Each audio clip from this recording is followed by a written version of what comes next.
All right, and now please join me in welcoming our first speaker, Director-General Gerassimos Thomas.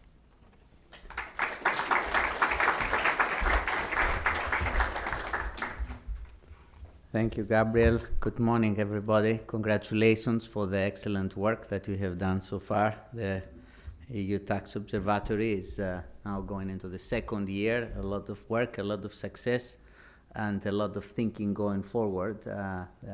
Given your expansion with the new working program you're going to sign for this year.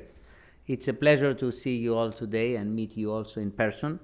That's probably the only good news for the moment. Unfortunately, with the COVID-19 pandemic and Russia's invasion of Ukraine, we have been testing over the last few years the resilience of our economy, and we have an unexpected and severe economic crisis that it is continuing.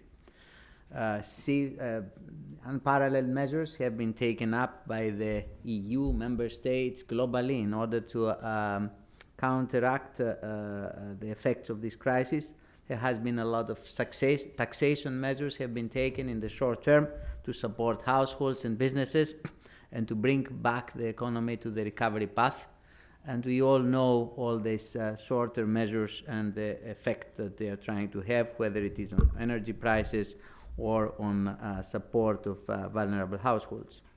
In fact, we have seen that public expenditure as a percentage of GDP jumped from 46.5% in 2019 to 53% in 2020. This was an exceptional year, but it is projected to remain above pre-pandemic levels in 2022, according to forecasts. At the same time, the annual tax revenue of the EU decreased in nominal terms for the first time since 2009, when we had the economic and financial crisis. So this is depicted in the data on deficit, on the rising debt. But what we need to focus, and I think the contribution of your work is important, is also on the quality of the revenues and expenditure. And this is important as we move forward, and I think this is the time to look at the details, to plunge into the data, to see what we were going to do with tax policy in the medium term. Our annual report on taxation and the accompanying taxation trends document in the member states will be published on the 28th of June, and we will provide a wealth of new data showing the impact of the crisis on revenue, the actions of the member states. But I think what is important is to look forward and try to see what we need in the medium term. This conference of the European Tax Observatory comes at a very timely moment, in my view. This is the moment on how to reflect. This is the moment also to put fairness at the center of the EU's economic and tax policy agendas. Inequality has been growing, as Gabriel said. We need to analyze the facts, and we need to reinforce the policies that need to provide new tax bases and new revenues. The tax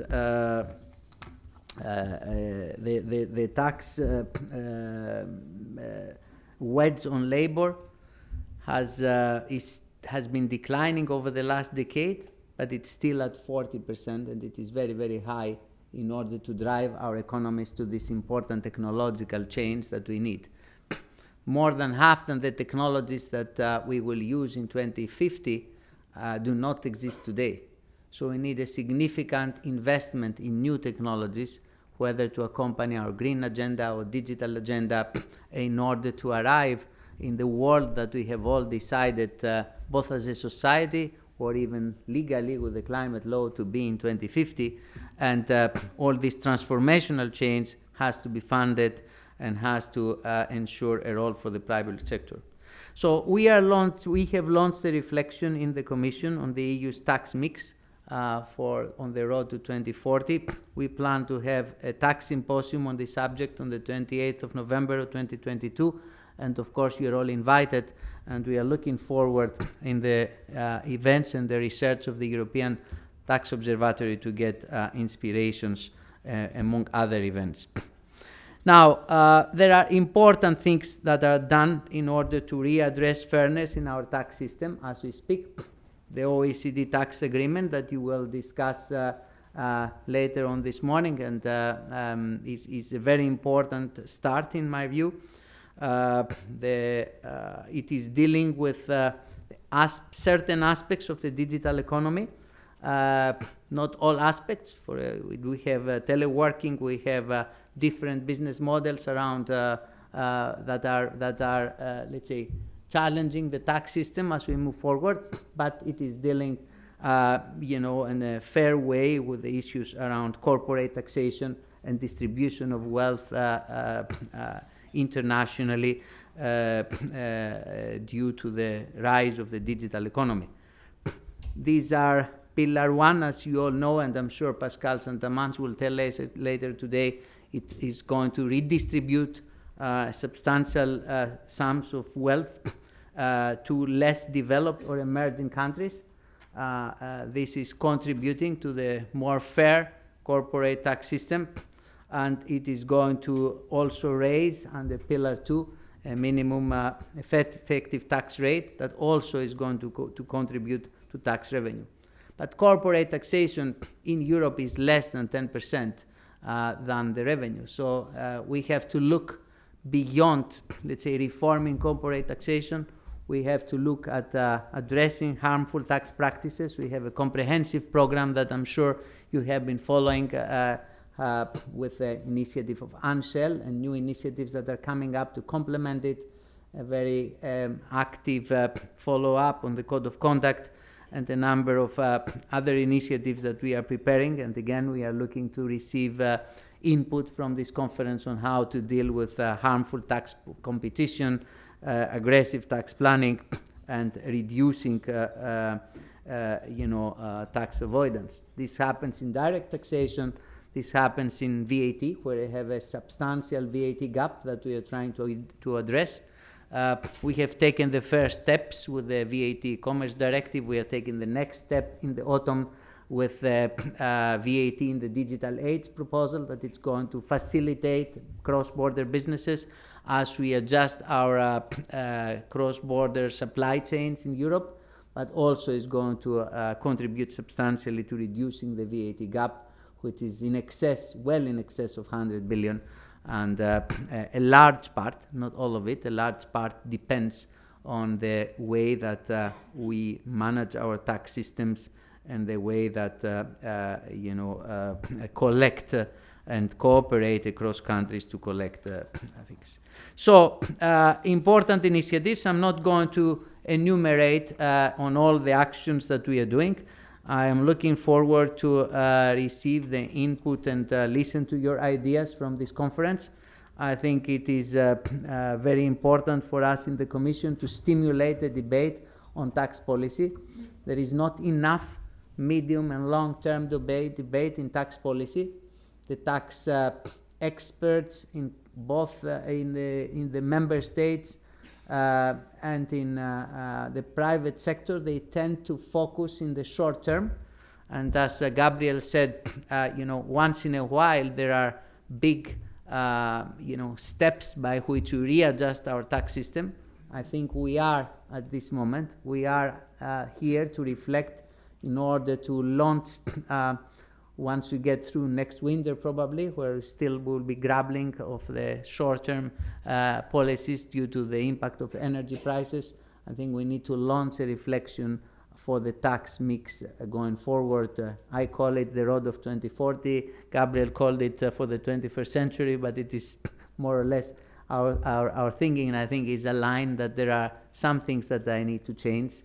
We cannot rely 40% on labor-related taxes, 25% on consumption taxes, and only less than 10% on corporate and less than 10% on behavioral taxes. We have made it clear that the green transitions requires an accompanying measures with taxation regulation alone cannot drive the whole green agenda, but I think on this we have clearer ideas.